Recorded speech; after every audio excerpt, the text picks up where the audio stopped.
Hey, how y'all doing, man? I'm back again, another episode of the It Factor, man. As always, I'm your host, Jeremy Robinson. And today we have somebody special, one of my favorite people, Nia Jones. Go ahead and introduce yourself. Tell them how you is. You know, the superstar. Go ahead. Superstar. Okay. Hey, everybody. My name is Nia Novella Jones. I am originally born and raised in the nation's capital, Washington, D.C. I am a industrial engineer. My gosh, it's crazy to finally say that, right? I'm an industrial engineer. I also got a minor in law and public policy, and I graduated from Northeastern University by way of Clark Atlanta University. Um, and I'm currently a full-time master's student at UC Berkeley, and I'm studying energy and resources. Ooh. And I've known Jeremy since freshman year of Clark Atlanta, so it's going on like 6 or 7 years. We've been close ever since. So Yeah, man. So, like I said, man, she's one of my favorite people, man. I had to get on the show. I look forward to working with you in the future. Also, look forward to just this conversation, man. I know it's going to be epic. And my first question is basically, how was it? What went into you wanting to go to Clark Atlanta University? Like, how yeah, was it? wait, sorry, that's a great question because I did not even want to really go to Clark when I first was like looking at like colleges to go to. Actually, Georgia Tech was my main school that I wanted to go to. So being from DC, I knew I wanted to get really far away from home, and Atlanta was like far enough, but like still in a good place. So I knew I wanted to be in Atlanta, and then I knew I wanted to do engineering. So Georgia Tech was like the school for that, right? But I didn't get accepted, which was like Crazy. at the time, yeah, it was crazy. I was like, what? Got a pretty good GPA, did okay in my test scores, but then all of a sudden, like Clark Atlanta came to my high school at the time, looked at my transcript, looked at my GPA, and then we're like, okay, you got a full ride. And yeah, and so that's when I found out about the dual degree engineering program and found out that Georgia Tech was a partner. So at the time, I was like, okay, I got accepted into Clark, going there for free. Let me start out going here, and then I could transfer. And so that was the goal initially, but I mean, we'll get into later that that's not that didn't end up happening. But I'm super grateful, like in retrospect, that Clark was a school that I ended up at because of the history, like Right. Clark College, Atlanta University, like two very prestigious and really innovative places for Black minds and Black thought, right? And then the Atlanta University Center, and as a whole, like I didn't realize that I was signing up for that as well. So like from my high school alone, it was like 16 of us that A came. lot of y'all. Actually, one of Jeremy's best friends and one of my like first friends from high school, Ricky, shout out. um, yeah, he was one of the 16 people that came from my high school to Clark. And so that was another huge thing that we had like a DC community within Atlanta, which that was really special. And I didn't realize like how much that meant until like, now it's all said and done and now we're all going our different ways. Yeah, man. I used to always be like, Rick, bro, you're from everybody here from your high school, bro. Like even now to this day, cause he do all my video stuff. So we'll be sitting there and he'd be like, bro, we need to go back to college for like 2 weeks. I'm like, yeah, let's go ahead. Come on, man, let's do it. Can't wait till the Mhm. it's over. I'm gonna pull up. Like, what's good? Let me see the class real quick. You know. Right. And that's the thing too about my high school is that it was a STEM high school and Ricky's been doing mass media Mhm. since high school. And I'm sure like he told you that and then he was able to continue that. So like we had a great foundation. McKinley Tech, STEM high school, great school. And then they literally funneled us into Clark. And then now like all of us are doing what we said we were gonna do back then. It's crazy. But it's like not crazy. It Yeah, was ordained. It was meant to be. meant to be, man. So like, PWI versus HBCU. How was it attending Northeastern University versus attending Clark Atlanta University? Right. So Northeastern also was like random. Like, and Jeremy knows this too because we went at the same time. Very, very random. We were not expecting that, man, guys. I was not expecting that. Literally, let me tell y'all what really happened. They literally came to our school and were like, "All right, here's $10,000." Like, Plus, literally. plus this. Plus this. And then they took us on a college tour, wined and dined us, took us to this really nice restaurant, showed us around all of Boston, even though it was freezing in March. I remember like being so cold. It snowed. I remember it snowed that night too. And we're just like, what is this school in Boston? Like, for me, I didn't want to go to school north of New York because I knew it would be cold. Um, but hey, what I'm going to say about PWIs is that they have the resources to make you think that they care. And I mean, like, they do care. But Northeastern was just not like fit for Black people, like at all. Like if it wasn't for the S Power Student Pathways Opening World Energy Resources program, a lot of our programs that we entered, like in engineering, like for Jeremy it was computer engineering, for me industrial, for my friend Latanya industrial, and our other cohort member, her name's also Nia. She did electrical. We were the only Black people Yeah. at the time in those programs. And like that's just crazy to wrap your head around because if it wasn't for S Power, there would have been no Black people. And so it's like they don't even accept us like normally, right? Like they had to transfer us in. So that just should say all it needs to say about like what they value, right? Like the Black percentage of undergrad students was like less than 5%. It was They were just crazy. trying to throw us in, like, hey, this Yeah, race goes over here, this race goes over here. It was yeah. crazy, man. Me and Fred actually did a breakdown to a race, like how many people that maybe identify as Black in their countries when they came over, they didn't identify like that at Northeastern. We were trying to figure it out one day. And I was like, ain't none of them in my engineering classes, so I ain't gonna Right. see them. Y'all know I ain't knock none that they were studying. Everybody do they got their own path. But them Mhm. classes, not only were they hard, it's just the fact that you went from Clark with 30 to 40 some Black students, like Perfect. to 70, 80 white and multiple culture students. And it's like I'm the only Black guy. Like, hey, how you doing? Can we study together? So it's just yeah, And it was really awkward. And not to mention, the Black people there were real like awkward. questionable. Like they didn't even know about HBCUs. Like we were They like, thought what HBCUs, is this? they ain't Like, know where none was located. It was like interesting, man. Even when I talked to Kamara on the show, and even I just love talk to her her. all the time, she'll Mhm. always be like, "I just can't believe nobody knew about Hampton and knew about Clark." Like, I'm like, yeah, I grew up off there. Like somebody talking about HBCU, like I'm gonna rep them all the time. So I Right. don't, I don't know. Like, It was so weird. But that's remember we like we decided like okay, instead of just like feeling like bad or like weird that they didn't know about HBCUs, we actually took initiative, right, planned an HBCU like awareness event during Black History Month because the director, right? You remember that the director of the like African American Center at Northeastern, he went to Howard. So mm-hmm. like he was woke and like the students had went to like a Howard homecoming. So they like knew, but they only knew about Howard, right? They were like how white They people think only. all our schools are party schools, so it's just like, and Yeah. all schools are party schools. Just a public service announcement. That's just the way it is. Like it's college, what you expect. But like I didn't understand that either. I was like, no, my school you party, but you got to get your work done too. You're gonna be at home. Mhm. Like, Yeah, not to mention like there's like notable people that come from HBCUs. Like I remember I invited a coworker that I had that like discovered a whole stem cell. Like this man, yeah, yeah. He went to Prairie View for like undergrad and then went to Howard for his medical school and then Harvard for postdoc. And he discovered a whole stem cell. And like after that event, I remember it was a few girls that were like, wow, like we may consider going to HBCUs for like our medical school. And it's like, okay, it worked. So like that's really the biggest thing is like culturally, like as a Black person, like HBCUs really root you in who you are and your identity. Whereas like PWIs, they try to like distract you from like that greatness because they don't want you to like be out of your box. And in Boston, it's very much so like you want to go in a box. And if you don't fit into it, people are looking at you like, get yeah, back into like who are you? Like what's going on? I felt that way sometimes, but hey, look at me today. So it. I know, right?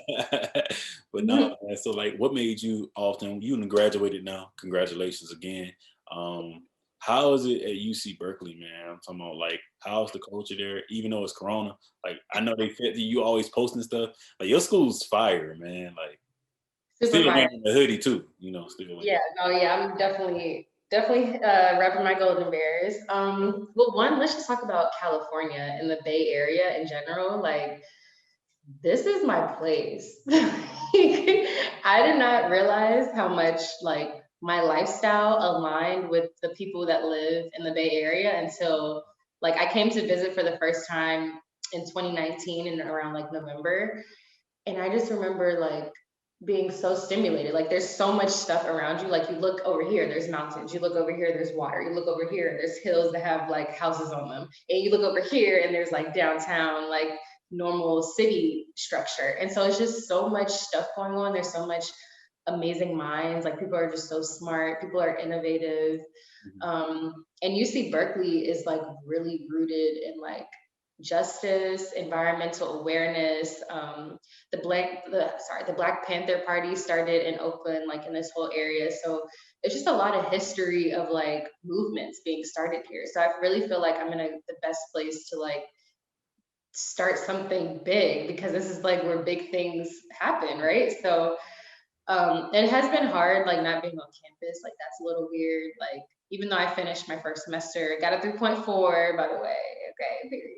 Yeah, it's good. So I mean, I'm doing well in the classes. The classes aren't like hard, but if you'll realize after a while, classes they're not really hard. It's more so like, are you gonna put in the work to like figure it out, reach out to your teachers, go to office hours, like all those things. But whatever, that's like part of college in general, right? Mhm.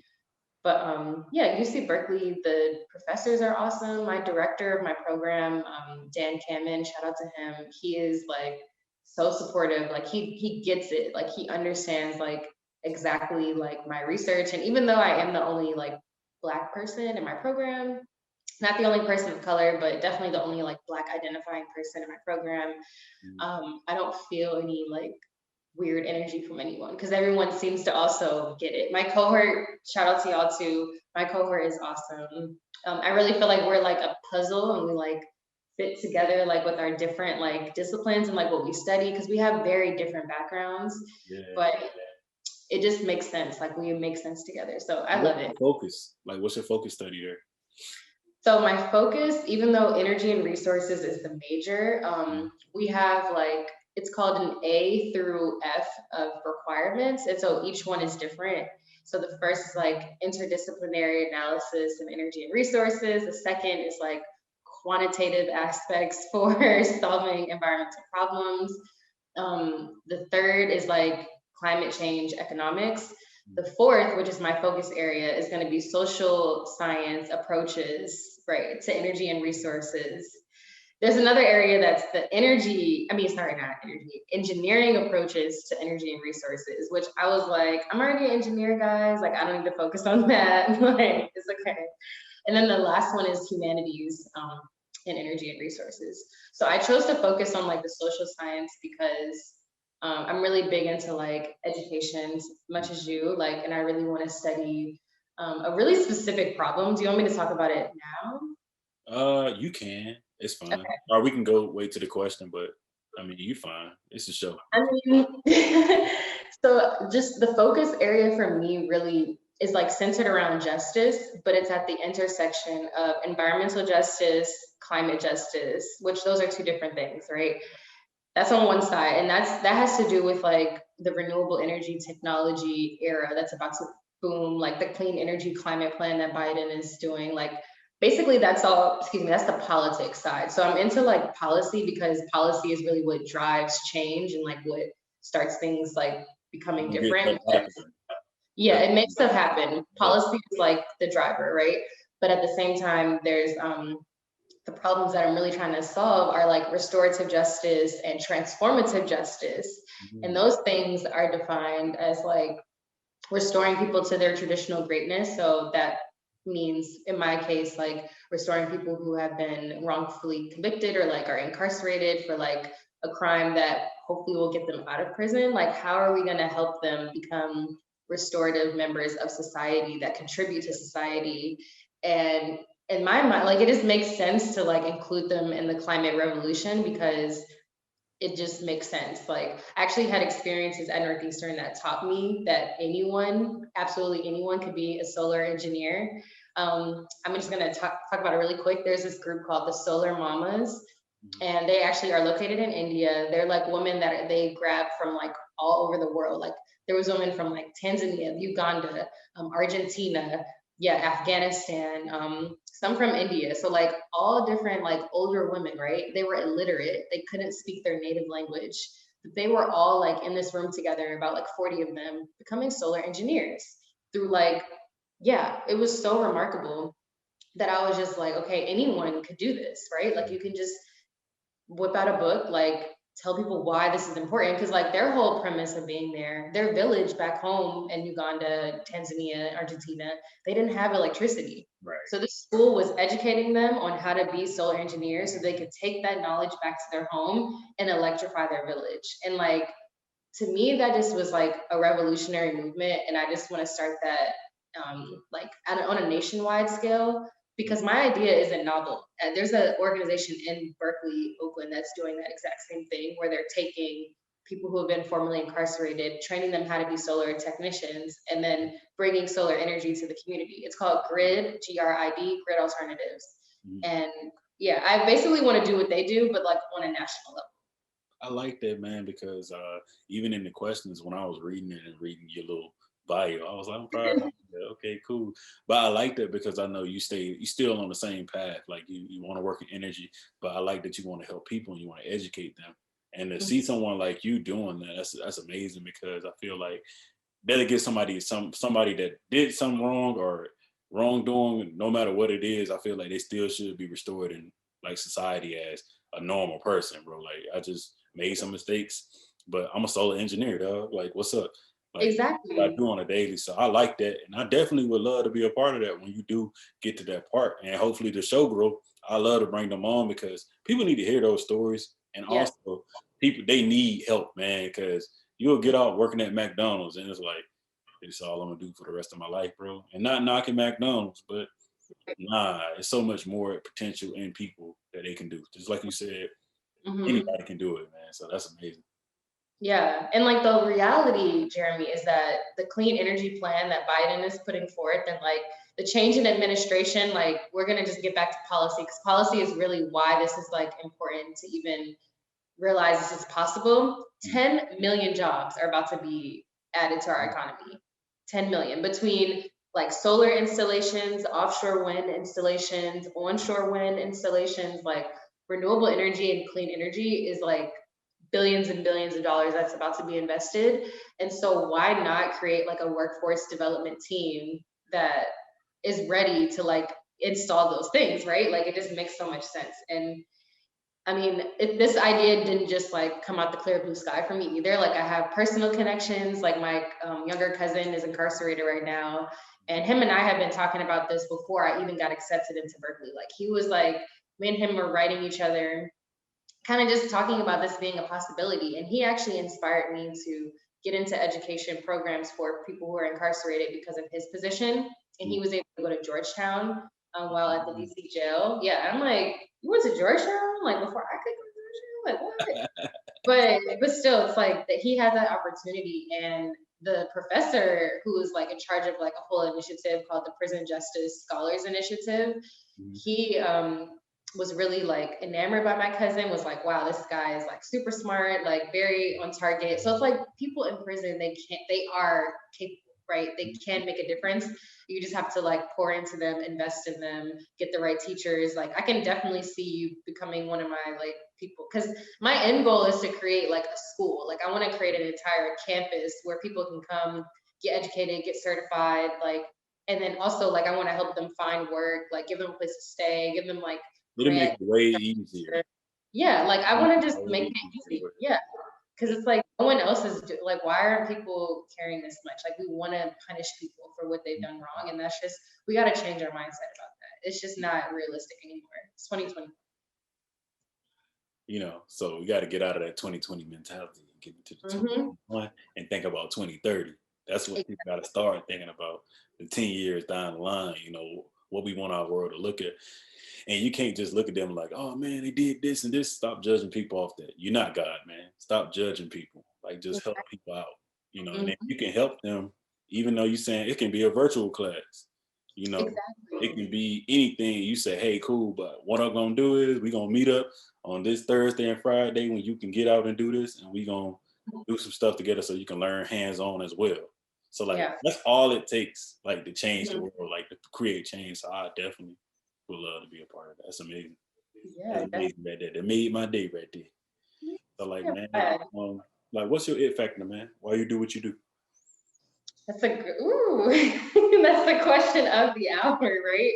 I mean, I kind of touched on my why, which is my cousin, my family motivation, but my personal it factor is definitely because I'm a cheerleader. Like, I have to use this because I've literally been a performer and like a cheerleader my entire life. Like, my parents are both artists. I came from a family where we were like musical, like artistic, like, and I can't stress how much like that has really impacted like who I think of myself as, like, right, like I've never been afraid to be in front of a crowd from the time I Right. was 3, right? And so the reason why I say that is because cheerleaders are like motivation, right? Cheerleaders are excitement, like we're enthusiastic just Mhm. inherently, right? Like, and on one side, like, the sports and like cheering for that, like that's cool or whatever, like many people know that like I cheer for the Celtics for a season, and like I really was able to take cheer to the next level. But I'm using this as my it factor, not because of the places that I was able to go, but because of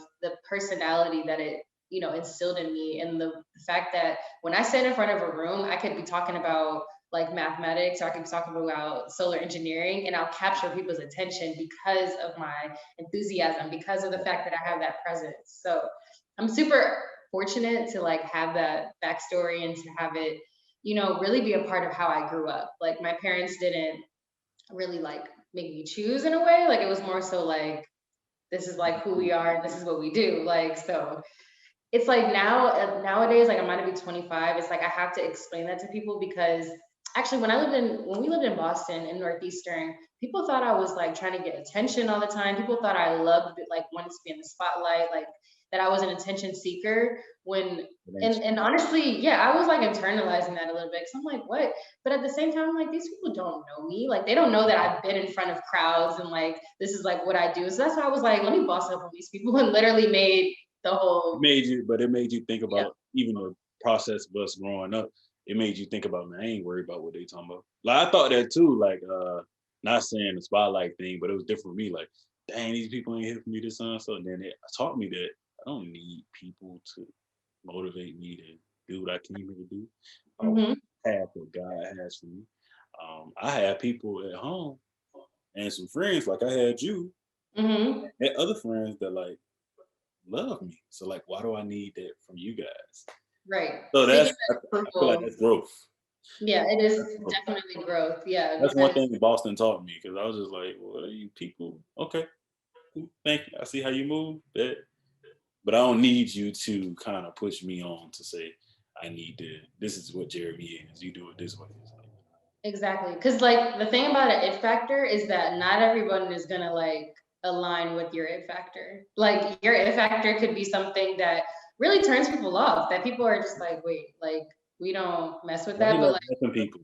Mm, yeah, we stay away. We stay far, far, far away. Like, God literally was like, okay, we're gonna bring her to the whole other like west coast, like the whole other coast, hmm because people really like. I also like my it factor. I think is like bringing people together, like being kind of like the glue of a lot of like my family relationships, my back home relationships, and even here, like when I first moved here, like I planned something for my whole cohort to come together, and like that's like a memory that we have is just like being at my house, like having like space. So I like the fact that I can have that presence too, where it's like, okay, even though like we're in a pandemic, like let's do something where we're building community, because community is a really huge part of like who we are and even why we can stay close together. Because Clark Atlanta instills community in us, like Northeastern kind of a little bit, but like More, Clark Moore, right. But as you get older, like establishing like people and like good people in your life and having like a good support system, like that's critical for success.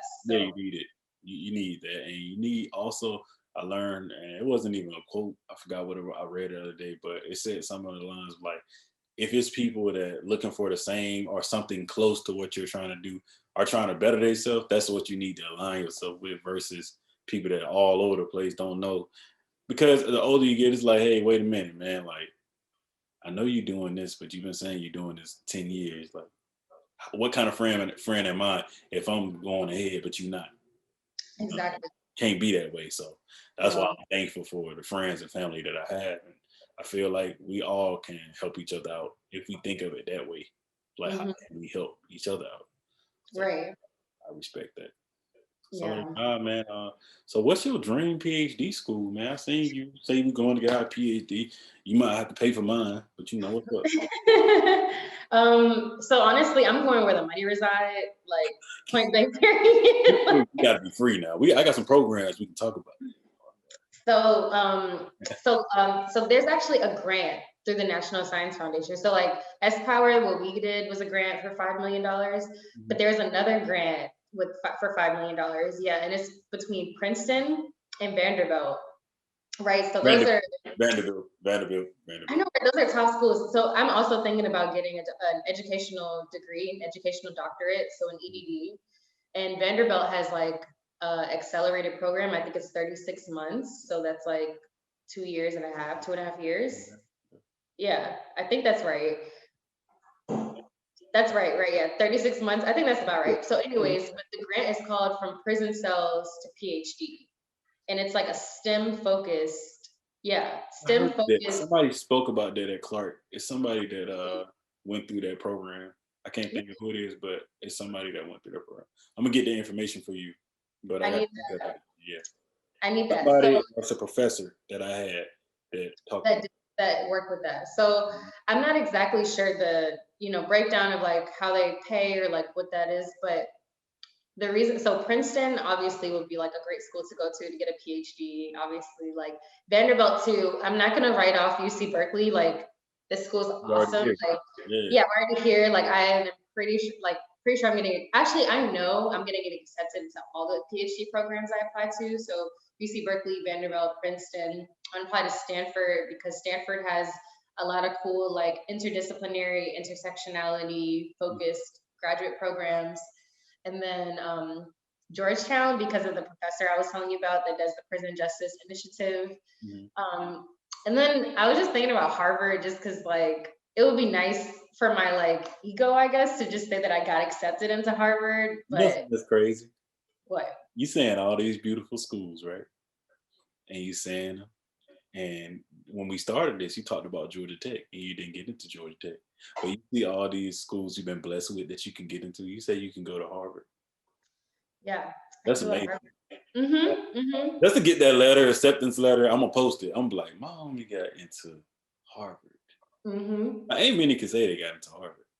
Exactly. So Yeah. that's why I'm like, and really the whole point, and what I really hope that everyone understands is that when I say I'm going where the money reside, like these institutions, the $1 billion ones that have $1 billion of endowment, when they have innovative like thought leaders such as Jeremy, such as myself, people that have ideas that are worth a lot of investment and they have the billions of dollars to support it, like they're gonna support you, right? They're gonna fund you. Like you're not gonna have to pay. And Mhm. not only that, I foresee like my programs being multi-million dollar funded from the beginning because of the fact that I have a UC Berkeley master's. And like my whole idea is like I want to like get inside of prisons and actually teach. And you mentioned virtual teaching. So honestly, my first research project at Berkeley is how do I even get technology into prisons? Like how do we get computers into prisons? How do we get a computer lab so that I don't need to actually go in there. I can teach virtually. So like this is all the things that I think about and We got some dream thoughts. wise. I got Yeah, I have some goals. I have some I got ideas. Definitely the ways to try to get there too. I got your back on that. That ain't even hard. That ain't even No, hard. it's not. So man, I would say one big question of the year. Social justice been facing it since I was a kid because I'm from the South. Uh, Hmm. don't know how it was in DC, but it is some things that goes on in every place. So like, how has that kind of like affected you this year? Like that COVID, how has that affected you in a Well, positive and negative way? You know, yeah, well, we are just kind of like watching history unfold with the Capitol being stormed, that was right? crazy. That was That's crazy. yeah, that's literally my hometown. Like, Mhm. like I remember like the Capitol is one of those buildings that like you gotta have like ample stuff to get in. Like there's Clearance like got a to be lot. on the way, got to be on the list to get there. Yeah, I've like been you there can't 2 times and been inside, and it's been like people with AK-47s and everything, and I'm like, what happened on this Wednesday? Like, right, literally on Wednesday. And I was like, truthfully, I was terrified because my family is still there and like that's very unsafe and all those things. But I think what now I'm starting to just understand, like as a person who those aren't my motivations at all, like, and instead of trying to make sense of what they do, you just kind of just let them like get in trouble for what they're doing, right? Like, stay there. But I don't know. I guess what I'm saying all this to say is like it doesn't really matter where you are, right? Because even in the Bay, I can like not I don't experience it every day, but I can definitely see like how there are similar like ways of being. Like there aren't like everyone who lives there isn't liberal. Like people think that California is super liberal, but like I've seen Trump signs. I've seen people be like stop the count. Like I've seen that while living here. And so I think like the biggest thing is just to like remain true to like what's the reality, which like Kamala Harris is from here, and like a lot of like legislation and bills and laws are like really advanced in California. Like even in the field of energy, like right. California signed a bill to have all electric vehicles by 2035. After 2020, every single house that's built in California has to have solar panels. Like you Wow. can't build a house that is connected to the electricity grid without solar panels. Mhm. So it's like they figured it out. Like political wise, like this is a good place to be. And even like when it comes to Black issues and social justice issues, like there's like a Crown Act where like you can't be discriminated for your hair. Like that makes me want to like dye my hair red if I can, like where it's like you can't Right. You can't discriminate discriminate. against me. This me. This me, man. Like, Yeah, yeah, exactly. So does that answer the question? I feel like that was man, a lot. well, Of, it even made me think about. It's funny. I got my job. I forgot what. I think I was AT&T, and I got my tattoo. So I got a lot of tattoos. And my auntie, my mom never says anything. My auntie was talking, and she was just like, "You better watch what you're doing with them tattoos because you ain't gonna get a job." And I remember being at GM, and I had got the Africa tat right here. And I mm, remember walking in, and one of my counterparts was like, "Oh, Jeremy, that's a nice tattoo. Da da. But you got a lot of tattoos, huh? Da da da." And I was like, "Yeah, cool." But I said, "It ain't gonna change the way I work, exactly. It's so the funny that you mentioned that because way I express myself." Like, yeah, no, California is like tattoo heaven. Like when mhm, I first moved here, that was one of the first things that you just notice. Like if you people watch, you'll literally be like, okay, everyone has like not even just like one tattoo. Like people are tatted. Like I mean like all over their body. Like I want a lot of tattoos too. Like the only reason why I haven't been tatted is because I wanted to be a professional cheerleader. I was very intentional. I have one on my foot and one on my neck, so you can't really see them. mhm. But I want more. Like I really want one like on this part of my neck. Like I want some like yeah, I'm trying to go hard Okay. because it's You gotta like I catch think that this is so ladylike. And oh my gosh, we both share the love of like my line sister Tabia Conrad. She's also a computer science baddie. Oh my god, up. literally in love with her.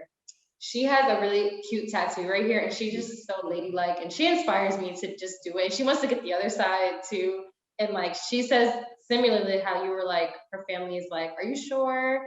But when we're entering professions where it's gonna like, I'm sorry, my pedigree is speaking for itself. You're gonna not hire me because I have neck tats, like Yeah, my future students are gonna see me in a short sleeve, like, "Hey, Professor Robinson, yeah, right."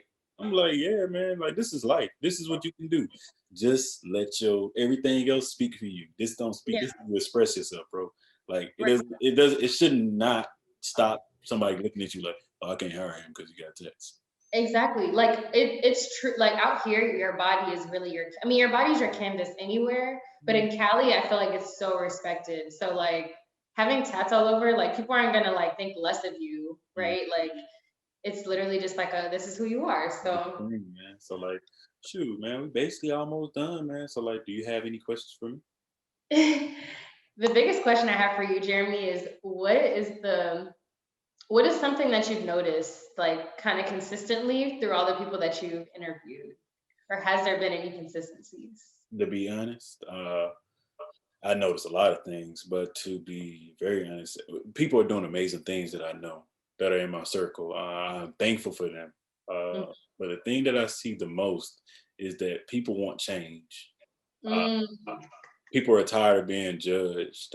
People are tired of being in corporate. Like they're tired of that because they're just like, I gotta throw on a tie, even though I ain't wearing no tie right now. I'm in sweatpants, probably no shirt. Like they can't see me, but it's Right. still like I'm tired of having to turn in this project and it's never ending. And it's like I didn't go to school for this. Like I ain't paying student loans for this. Like yeah, I got a house, I got a nice car, but like what else I got to show that I don't get done work to 6 p.m. So people Mhm. are tired of being judged on the porter saying this black male or black woman can't do this. Like they Right. can't do this. But also I see a lot of black women, which I love, doing amazing things like, hey, I want to be a CEO. I want to do this. And I want to get to where a point of where black men say that same thing. Now that ain't my thing. I don't want to be no CEO. If I'm CEO of It Factor, that's all right with me because I am right now. Yeah. I But mean, you already are. I'm already CEO. But like to be a CEO of somebody else's company, nah, I'm good. But I do want to see more black men say that they want to be, CEO or I want to start my own thing and do this. So I am ready to see that. But the trend, I would say, people want change, man. That's Mhm. all we want. It's tired. I'm tired of seeing the days of not seeing a face like me. That's why I created the channel. Because in school, I ain't have nothing like this. If I had somebody on here talking about all the amazing things, like you said you wanted to do, that I'm doing too, it just Mhm. that would have changed my whole mindset. Even though I'm glad I had, the Dr. O's, the Oak Hills, Professor Chandler, like different people like that, and a lot more people to like Mhm. tell me what it is on the other side. Versus now I got a young dude that look like me, like in the Mhm. same situation as me, telling me the things that I can do. So just change, man. That's what I would say. A lot of people want to see. Yeah, and I just build off of that really quick because I think that our generation, like 1994, I think is when you were born, right? 94 to like 97, like I think that where we are, like we grew up before technology really boomed, before like widespread like media. Like I still remember like we were shown YouTube videos when we first got to Clark. Like even think about the technology and the infrastructure of Clark when we first got there versus like Northeastern and everything. And I note that because like technology and media has really impacted how we learn, especially now that everything is virtual. Like that's why we can be able to do this. And I'm all the way on the other side of the country, right? And like you're where you are. And so I think that that is what what has changed and what allows us to realize, okay, things need to change and we need to like basically just use this platform to reach like reach as many people as we can, right? And like get our stories out there and have people know that like people like us exist, right? And it's like you said, if you were in high school and you saw this, you would be so inspired because it's like we don't really. I'm gonna look 19 for so long. Like we're gonna look young essentially for a long time. Black Like don't crack. black does not crack. Okay, so we just gotta continue to like impact those communities where we come from and like reach back to them. And I mean, this is like I feel so honored to like be a part of this because I know that this is going down in history too. Like Dr. O, okay, like I think I see him in the little question thing. Shout outs like Dr. O, he needs to be on here too and like talk about like why. Pull up on campus and like go ahead and have that chop because and it's some even after this I wanted to talk to you some more, but Mhm. something that's crazy? I wish Clark can get engineering back. Like as an actual like program. Yeah. Imagine, just Yeah. imagine that. I imagine that. No, that's like the thing is I like wonder all we how we can need is help like them do that. That's what yeah, I know. we just need like maybe 10 million, 15 million, maybe 20, 25 at the most. Before he leaves this earth, God, where people getting older, I feel like he can pull that out his side. Like I think you could too. it just got to be people like us, the back end, man. I don't feel like it was a lot of students before Yeah. us that thought about that. Even now, like that I started the show, a lot of them do reach out, like, I like what you doing, man. How everything going? Where you working at? Da, da, da. And And like we actually got the degrees too. Like we can be teachers and like we could be the ones that actually do it all. Like I'm ready, man. I'm ready when you ready, But I'll probably be in it before, but I can be able to be like, hey, I gotta that's finish all getting you these need to do. degrees first. Yeah, that's all it makes, man. So yeah, I feel you on that. Do you have any other questions? um okay, from the time that you met me, like freshman year Nia to like now Nia, what's been the biggest change in me that you've seen? I'm just Like you said in the episode, I feel like you're not so much worried about what other people think about you, um, and you know what you're capable of now. Like the back then, Nia, like be honest with you, you really was like, hey, I'm gonna go to Georgia Tech, and this is how it's gonna go, and it gotta be this way. And I see that in a lot of us. Like a lot of us think this is the way our path is gonna go. But hmm you can see, like, not just go on spiritual tip, but we have to just to yeah. see what God has brought you to be able to name schools like, oh, I got a chance to go to Harvard. I can go to Stanford. It's like hmm us at Clark, I'm like, I never go to Northeastern. Yeah. We wouldn't have And then you thought. go to Northeastern and you like, I didn't know this was a big school. It ain't nothing to me. Like, Right. you Top 50 yeah, school. talk 50 and it was free. I went to a school for free, Nia, Yeah. for free. Like what I paid for a meal plan. That's it. And had a job. Like that ain't me. hmm Yes, it's a part of me, but it can't just be you. So that's what I would definitely say. Like, I definitely would say that changed in you, but also just knowing that, just that believing in yourself and knowing that you can do it. I feel like when you first came in, like a lot of students, we don't be believing in ourselves because the class is hard. Our hmm friends ain't doing the same thing that we doing. Oh my God. And other, majors, and you like, hey, why I did STEM? Why can't I just go do this? Like, Or even like the timeline, like the fact that like when we were starting a new school again, like our friends back at Clark were graduating, and like people don't tell you how hard that is to like watch all the rest of your peers like meet graduate. a milestone, and like you just feel like you're so behind, even though you know that you're doing something good, or like it's engineering, so like you're making a change, but it's a really weird mind state for sure. Yeah, and also I think the last thing I would say, I know a lot of stuff about you. But the last thing I would say was, I like how you just said, "Let me do school, bro. Like, let me get what I need to get before I try to go into corporate, like, or hmm go to work for somebody else. Let me get to a place to where they want me to come work for them."